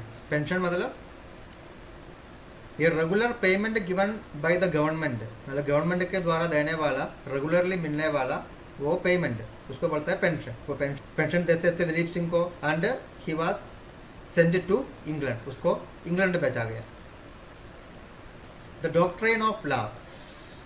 डॉक्ट्रिन ऑफ लैप्स मतलब like the policy of subsidiary alliance. Subsidiary alliance जो पॉलिसी है ब्रिटिश लोग लाया है, उसी के तरह डॉक्ट्रिन ऑफ लैप्स भी एक पॉलिसी था ब्रिटिश लोग इंडिया में इंट्रोड्यूस करने वाला. ब्रिटिश अपना टेरिटरी को एक्सपांड करने के लिए, अपना टेरिटरी को विस्तृत करने के लिए लाया गया एक पॉलिसी का नाम है doctrine of lapse. But in some ways it is a far more aggressive version of British imperialism than the subsidiary alliance. लेकिन ये कुछ मेथड में हम लोग देखेगा तो ये doctrine of lapse it was a far more aggressive version of the British imperialism. British imperialism का, इंपीरियलिज्म मतलब ब्रिटिश लोग इंडिया में आकर के अपना पावर यूज़ करके इंडिया में राज करता है, उसको बोलता है इंपीरियलिज्म. तो ब्रिटिश इंपीरियलिज्म का एक अग्रेसिव वर्जन था ये doctrine of lapse. Aggressive version मतलब और ज़्यादा पावरफुल वर्जन, क्योंकि brain child of the hardcore imperialist Lord Dalhousie, the doctrine of lapse clearly stated that a dependent or subsidiary state would pass into the British hands if the ruler died without a natural successor. क्योंकि brain child of the hardcore imperialist, उस समय का imperialism का सबसे main brain child मतलब मौलिक विचार. Brain child means मौलिक विचार. Brain child of hardcore imperialism, इस तरह से हार्डकोर इंपीरियलिज्म मतलब एकदम कंप्लीट इंपीरियलिज्म, उसी का विचार लेकर के Lord Dalhousie he introduced the doctrine of lapse. उसका द्वारा लाया गया डॉक्ट्रिन ऑफ लैप्स ये क्लियरली बताता है कि ये डिपेंडेंट और सब्सिडियरी स्टेट्स, ब्रिटिश के डिपेंडेंट स्टेट्स या ब्रिटिश का एक subsidiary state, he would pass into the British, ये ब्रिटिश के अंडर में आ जाएगा. वो टेरिटरी, वो स्टेट ब्रिटिश के अंडर में आ जाएगा जब if the ruler died without a natural successor. जो रूलर वहाँ पर राज करता है वो मर जाने पर, उसको एक पुत्र नहीं होने पर, अपना बेटा नहीं होने पर वो एरिया ब्रिटिश के साथ जुड़ जाएगा, ऑटोमेटिकली जुड़ जाएगा. ये बात होता है doctrine of lapse. The right to adopt children was not accepted. तो एक बेटा नहीं होने पर दूसरा बेटा को अडॉप्ट करना, गोद लेना, ये भी एक्सेप्टेबल नहीं था. सतारा, संबलपुर, झांसी एंड नागपुर, ये चार क्षेत्र, ये चार जगह दी अनेक्स्ड अंडर दिस पॉलिसी, ये चारों जगह ब्रिटिश के साथ जुड़ गया ये पॉलिसी के अनुसार, डॉक्ट्रिन ऑफ लैप्स के अनुसार। annexation of Awadh 1856. In 1856 Lord Dalhousie went on to annex Awadh. Lord Dalhousie Awadh को कब्जा करने निकला है 1856 में on the pretext of miss governance in the state, क्योंकि वहाँ पर अवध के ऊपर में ये आरोप लगाया गया था वहाँ पर मिस गवर्नेंस हो रहा है। मिस गवर्नेंस मतलब वहाँ का गवर्निंग, वहाँ का रूलिंग बढ़िया से नहीं हो रहा है, ये आरोप लगा करके उसको अनेक्स करने के लिए निकला है लॉर्ड डलहौसी।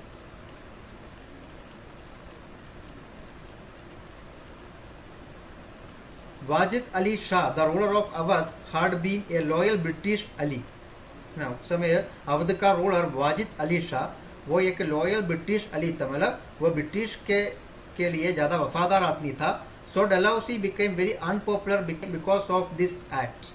लेकिन डलहौसी ये एक्ट के चलते, ये जो डॉक्ट्रिन ऑफ लैप्स एक्ट के चलते अवध एरिया में अनपॉपुलर बन गया है।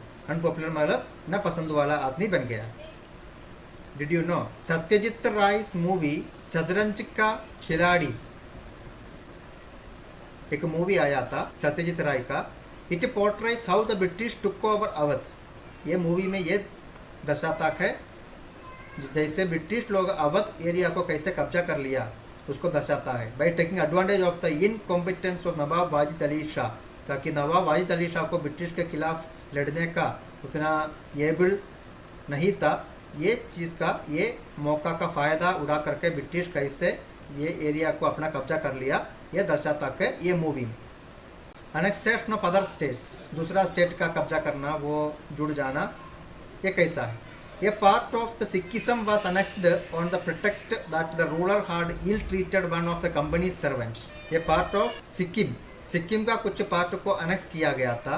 वो ऐसा आरोप लगाया कि वहाँ का रूलर ये कंपनी का सर्वेंट्स के साथ, ईस्ट इंडिया कंपनी का सर्वेंट्स के साथ इल ट्रीट किया है। इल ट्रीट मतलब मिसबिहेव किया है, ये आरोप लगा करके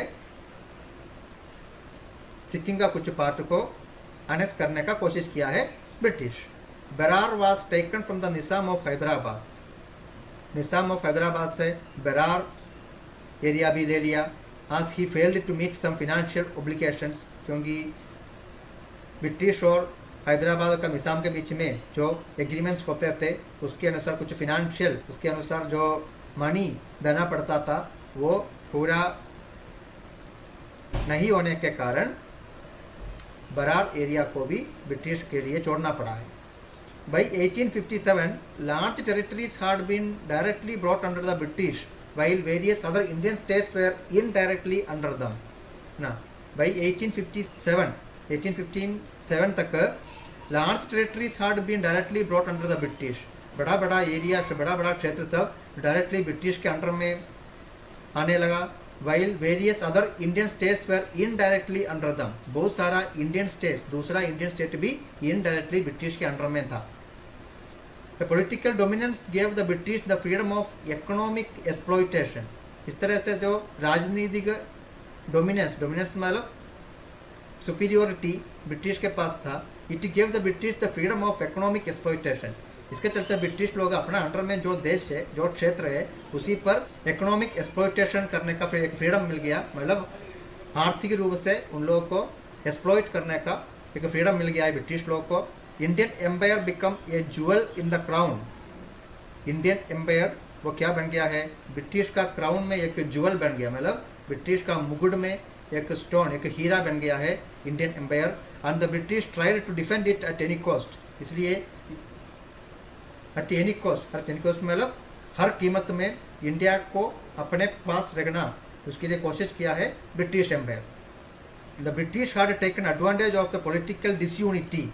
ब्रिटिश इंडियन रूलर्स के बीच में जो पॉलिटिकल डिसयूनिटीज का मतलब राजनैतिक डिसयूनिटी, ब्रिटिश लोग उसका फ़ायदा उठाया। And established their colonial system in India. उसी प्रकार इंडिया में ब्रिटिश लोग अपना कॉलोनियल सिस्टम एस्टैब्लिश किया through their systematic policies of expansion. मतलब उन लोगों के पास धीरे धीरे एक्सपांड करने का, पहले एक छोटा सा जगह में आ गया जैसे बंगाल जैसा कोई छोटा जगह में आ गया, फिर धीरे धीरे अपना पावर को एक्सपांड करते करते पूरा इंडियन टेरिटरी को अपना अंडर में कर लिया है। तो ये systematic policy of expansion and superior technology, उसके अलावा ब्रिटिश के पास बहुत एडवांस्ड टेक्नोलॉजी भी था। ये सबके चलते ब्रिटिश लोग इंडिया का टेरिटरी पर अपना कंट्रोल को, अपना पावर को एक्सपांड करने में सक्सीड हो गया। Did you know contemporary work, the British took a profitable but illegal trade of opium from India to China.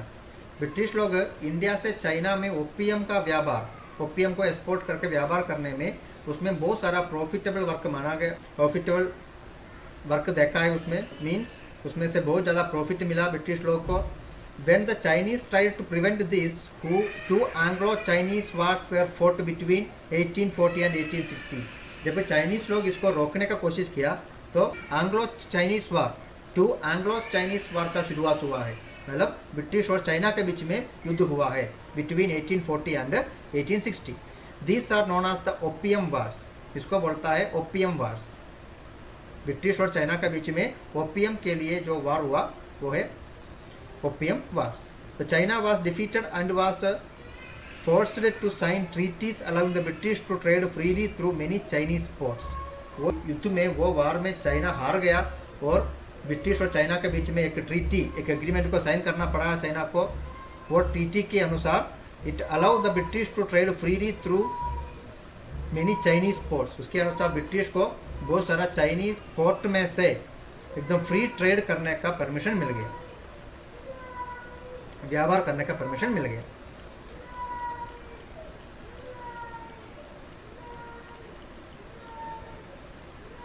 Okay, इतना है ये चैप्टर का important points. Then the important terms in use. Bhonsle, Bhonsle means Shivaji founded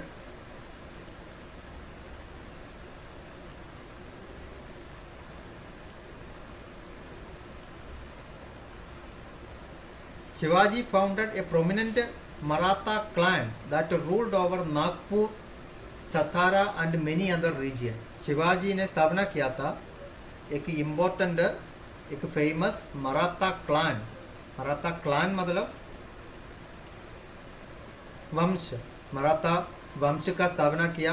that ruled over Nagpur, Satara and many other region. वो नागपुर, सतारा और दूसरा बहुत reason के ऊपर में रूलिंग करते थे, उसका नाम है बॉन्सले।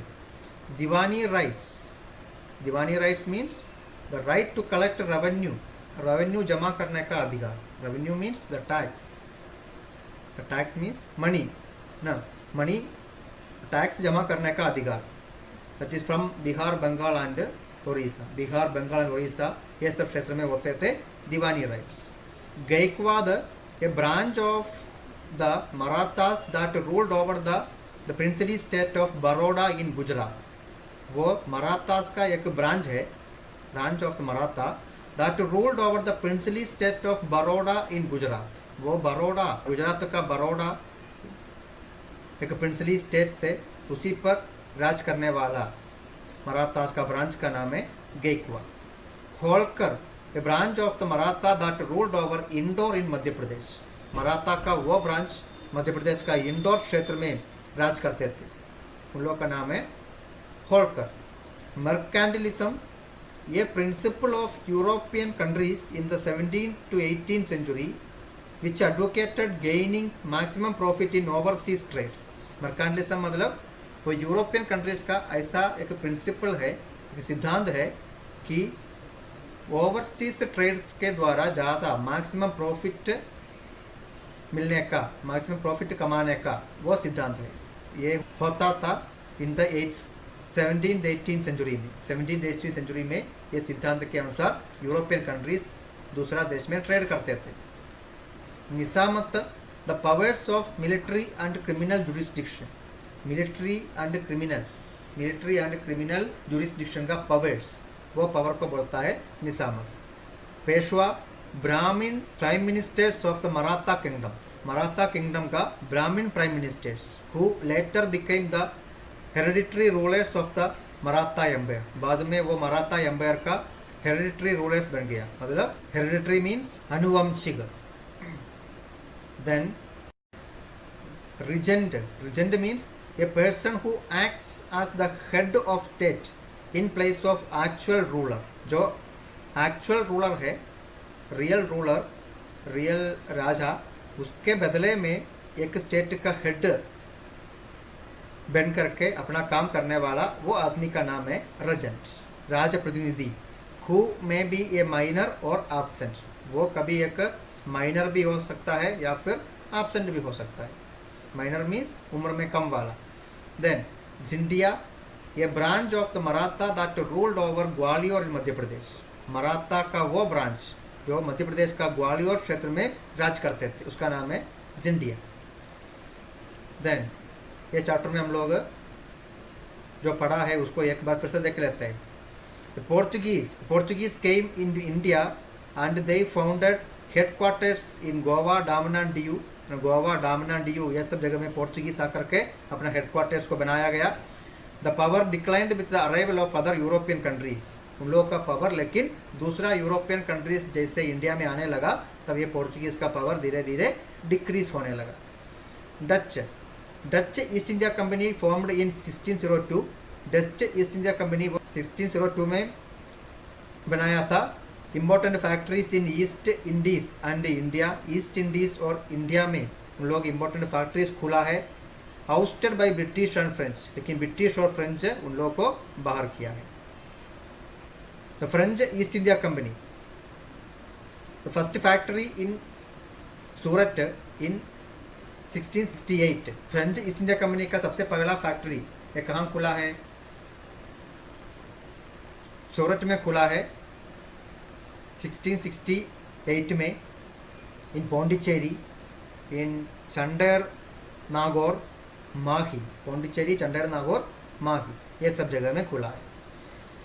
The French and British interference in wars of succession in Hyderabad, Carnatic and Maratha kingdom led to 3 Carnatic wars. The French and British interference, British and French in लोग अपना एरिया में इंटरफियर करने लगा. It resulted in the wars. उसके चलते 3 वार हुआ है. The war of the successions हुआ है हैदराबाद में, कर्नाटिक में और मराठा किंगडम्स में.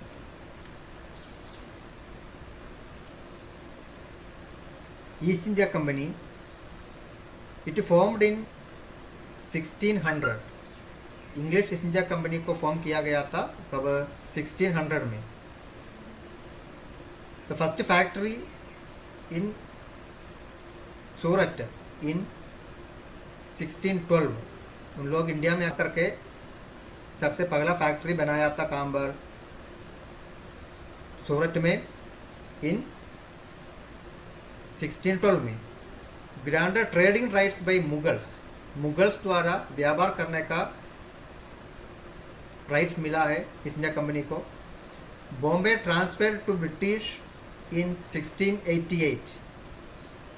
1688 में बॉम्बे प्रोविंस ब्रिटिश के साथ आ गया. Trading centres in Bombay, Calcutta, Madras, rivalry with French east India company. जो ट्रेडिंग सेंटर्स, व्यापार का केंद्र बनाया गया था बॉम्बे में, कलकत्ता में, मद्रास, ये सब फ्रेंच ईस्ट इंडिया कंपनी के साथ राइवलरी में आ गया. राइवलरी मतलब दुश्मनी में आ गया. Bengal, the first kingdom to be occupied by British in 1764. British के द्वारा सबसे पहले कब्जा करने वाला द फर्स्ट किंगडम, वो कौन सा किंगडम है? बंगाल प्रोविंस से. उसको ब्रिटिश ऑक्यूपाई किया था 1764 में. Won battle of Plassey in 1757. Battle of Plassey जीत गया ब्रिटिश, वो हुआ था इन 1757 में. और बैटल ऑफ बक्सर भी जीता है, वो हुआ था 1764 में. Anglo Maratha war. Marathas divided into 5 powers. Maratha 5 power में डिवाइड हो गया. Lost 4 war against British. लोग ब्रिटिश के खिलाफ 4 युद्ध में हार गया. that means in between 1775 to 1880. Anglo-Mysore War. Hyder Ali defeated British in 1769. Mysore का राजा हैदर अली ये ब्रिटिश को हराया था इन 1769 में, सक्सीडेड बाय टिप्पू सुल्तान। हैदर अली के बाद उसका बेटा टिप्पू सुल्तान वहाँ का राजा बन गया। डाइड फाइटिंग द ब्रिटिश इन 1799, उसका मृत्यु हुआ है ब्रिटिश के खिलाफ युद्ध में in 1799। Anglo Sikh war, Sikh fought under Ranjit Singh, surrendered in 1849। Ranjit Singh के अंडर में सिख ब्रिटिश के खिलाफ युद्ध किया, लेकिन वो युद्ध में सिख लोग हार गया और रंजीत सिंह ब्रिटिश के सामने सरेंडर हो गया 1849 में। Subsidiary alliance devised by Lord Wellesley, rulers became subordinate to English. ये सब्सिडियरी अलायंस के अनुसार इंडियन रूलर्स वो ब्रिटिश का सबॉर्डिनेट्स होना चाहिए, उसका मतलब ब्रिटिश का बात को मानने वाला होना चाहिए। The kingdoms forced to sign it, उसके लिए इंडिया में अलग अलग किंगडम्स सब्सिडियरी अलायंस पर साइन करने के लिए मजबूर हो गया, जैसे मैसूर किंगडम, अवध किंगडम और Hyderabad kingdom. Doctrine of lapse, this policy was devised by Lord Dalhousie. Lord Dalhousie द्वारा लाया गया एक पॉलिसी है। The kingdoms lapsed if not natural heir, उसके अनुसार इंडियन किंगडम्स वो ब्रिटिश के अंडर में ऑटोमेटिकली आ जाएगा if there is no natural heir, मतलब जो रूलर वहाँ पर राज करते थे वो मरने के बाद उसको कोई पुत्र या बेटा नहीं है तो वो किंगडम अपने आप ब्रिटिश के साइड में आ जाए, ब्रिटिश के साथ जुड़ जाएगा। सतारा, संबलपुर, नागपुर, झांसी, ये सब area annexed through this policy, ये सब एरिया ब्रिटिश के साथ जुड़ गया ये पॉलिसी के अनुसार, डॉक्ट्रिन ऑफ लैप्स पॉलिसी के अनुसार। नेक्स्ट असेसमेंट एक्सरसाइज, ये multiple choice questions. 1. Which ruler of Bengal was defeated and killed by the British in the Battle of Plassey in 1757? Battle of Plassey में कौन सा रूलर को मारा गया था? Option B Siraj ud-Daula.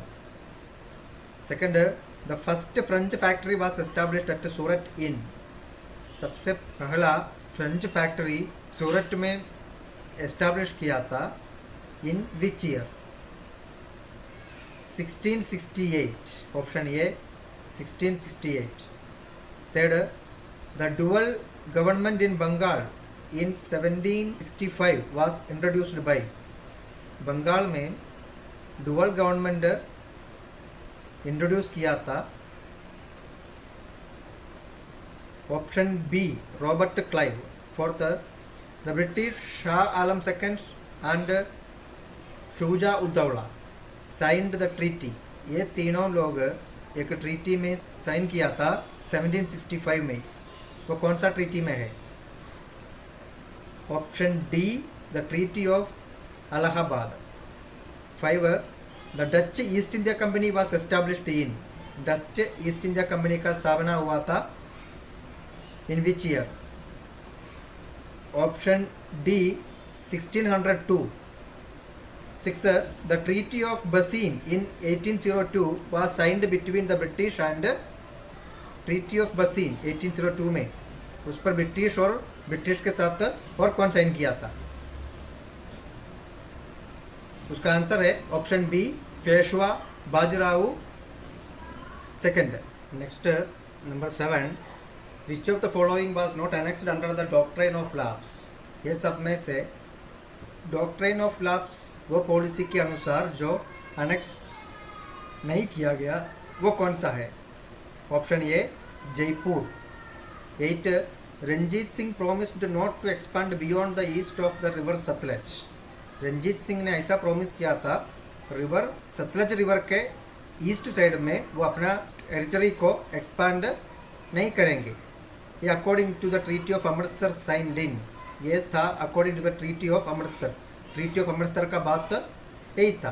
ये ट्रीटी को साइन किया गया था विच ईयर, कौन सा year? Option B 1809। Next, state true और false.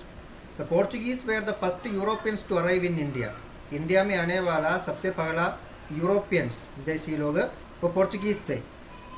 It's answer is true. France was finally defeated by the British at Plassey. Plassey वाला युद्ध में ब्रिटिश लोग फ्रांस को हराए थे। उसका आंसर फॉल्स, क्योंकि बैटल ऑफ प्लासी में फ्रांस भाग नहीं लिया था। The Dutch established their trading centre at Pondicherry. Pondicherry में डच लोग अपना ट्रेडिंग सेंटर का स्थापना किया था। उसका आंसर भी फॉल्स है, क्योंकि पौंडीचेरी में ट्रेडिंग सेंटर एस्टैब्लिश करने वाला डच नहीं, बल्कि कौन सा देश है? फ्रेंच है। Four Mirkha Singh was placed on the throne of Bengal after the battle of Buxar. Battle of Buxar के बाद मिर्खा सिंह को अपना कुर्सी वापस दिया गया। उसका answer true. Lord Dalhousie initiated the policy of the doctrine of lapse. Doctrine of lapse नाम का वो पॉलिसी लॉर्ड डलहौसी ने शुरुआत किया था। उसका आंसर भी ट्रू। मिर जाफर वाज ए ट्रेडर। उसका आंसर फॉल्स है, क्योंकि मिर जाफर वो कौन था? द कमांडर इन चीफ था। Next, explain the terms. 1. मर्कांटिलिज्म। इसका आंसर इसमें है मर्कांटिलिज्म इज एन आइडियोलॉजी। वहाँ से लेके 1800 तक लेना है। उसके बाद अकॉर्डिंग टू, वहाँ से लेके रेस्ट्रिक्टिंग इम्पोर्ट्स, यहाँ तक लेना है। Next question, protective tariffs. उसका answer, the protective tariffs means a trading company was supported by its own government by providing them the protection against any kinds of violation. Then the next question, explain Nizamat. उसका answer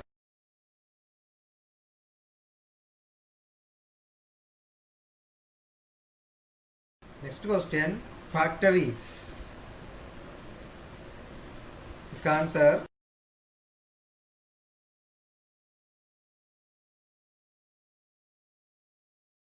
next question, trade wars. इसका answer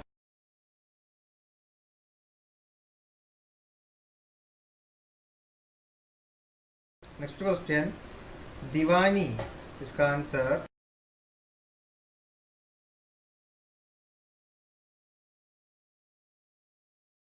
next, answer the following questions in brief. First question, explain the causes of Anglo Maratha wars. Anglo Maratha wars का reasons क्या क्या है? उसका answer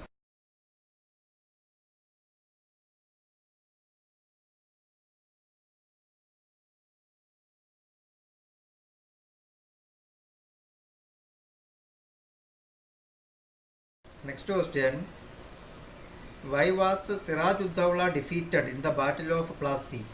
battle of Plassey में सिराजुद्दौला हारने का रीजंस क्या क्या है? इसका आंसर इधर में देखिए, the causes of defeat in battle of Plassey, यहाँ से लेकर के ये लास्ट पॉइंट तक, द फ्रेंच तक लिखना है। Next, what attracted the European trading companies to settle down in India. India में यूरोपियन कंपनीज आने के लिए यूरोपियन कंपनी को इंडिया का क्या फैक्टर अट्रैक्ट किया है? इसका answer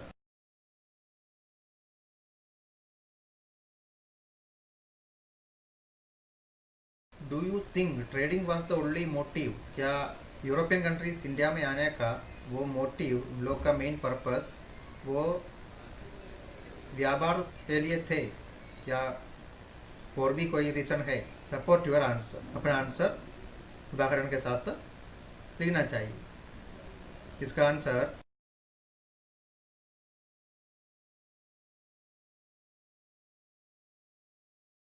Next question number 4.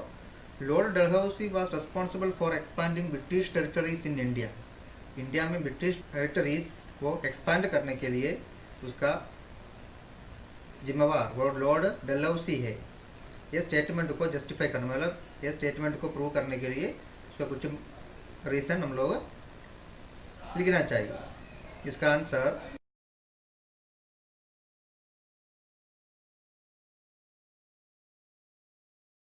next answer the following questions in detail. Long answers. How was the East India Company benefited by the system of dual government? Dual government वाला वो system से east India company को कैसे वो beneficial हुआ है? इसका answer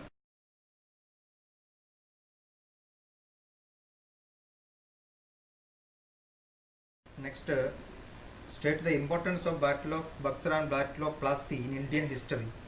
Indian history में battle of Buxar battle of Plassey ये दोनों का क्या इम्पोर्टेंस है? इसका answer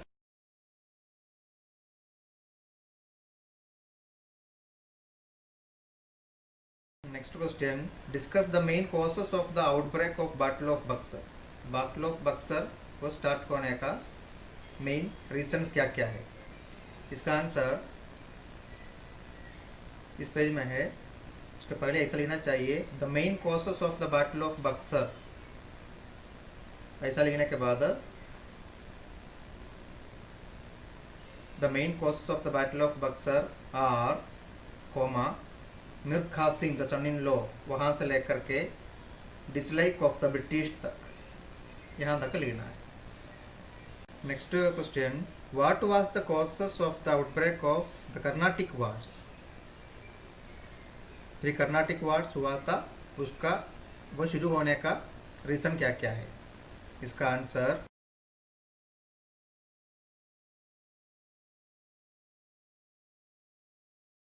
next question to what extent the subsidiary alliance helped the British expand his empire in India.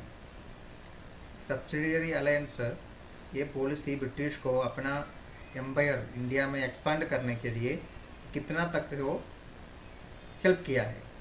इसका आंसर ये पेज में one of the most significant policies वहाँ से लेकर के अलायंस तक। उसके बाद अकॉर्डिंग टू द पॉलिसी ये रूलर हार्ड टू वहाँ से लेके internal affairs of the kingdom तक। इतना उसका आंसर में लिखना है। Next question Y doctrine of lapse was introduced. Doctrine of lapse वो पॉलिसी को किस लिए पेश किया गया है? इसका आंसर ये पेज में है। Doctrine of lapse was introduced to expanded British territories in India. उसके बाद द डॉक्ट्रिन ऑफ लैप्स वहाँ से लेके एक्सेप्टेड तक इतना लिखना है इसका आंसर में।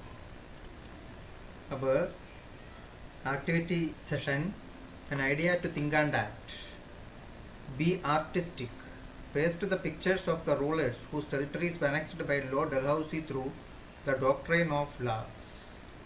डॉक्ट्रिन ऑफ लैप्स वो पॉलिसी के अनुसार लॉर्ड डलहौसी ने कौन कौन रूलर्स का टेरिटरी को अपना कब्जा में कर लिया था वो रूलर्स का पिक्चर जमा करके अपना स्क्रैप बुक में साटना है।